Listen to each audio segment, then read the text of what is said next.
Celui qui mange ma chair et boit mon sang demeure en moi et moi je demeure en lui. Jésus ne nous invite pas à être une forme de vampire qui profiterait de la puissance de Dieu et de sa divinité en mangeant Jésus pour avoir une force décuplée.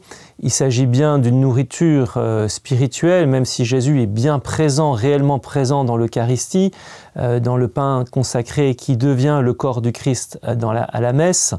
Mais il ne s'agit pas du cas de cannibalisme comme parfois, ça a été reproché aux catholiques dans les premiers temps de l'Église. Il s'agit là de nous nourrir spirituellement en nous disant que ce dont nous avons vraiment besoin et ce qui nous manque, c'est de la vie de Dieu en nous. La communion, que ce soit une communion sacramentelle à la messe ou une communion spirituelle, si nous ne pouvons pas encore recevoir la communion sacramentelle dans le corps et le sang du Christ, nous permettent de recevoir cette vie divine en nous. Et dans les différentes nourritures que nous avons, eh bien, celle de Dieu est essentielle.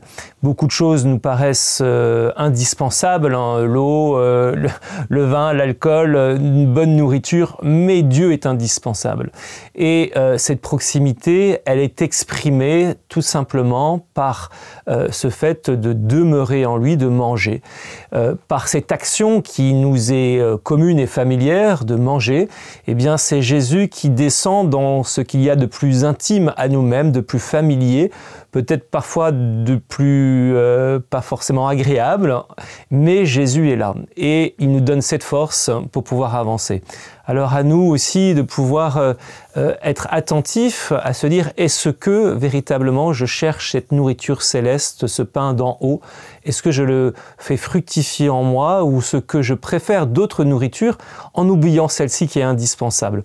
Voilà, que nous puissions habiter nos différentes communions, être attentifs à la présence de Dieu en nous et qu'elle puisse véritablement porter du fruit.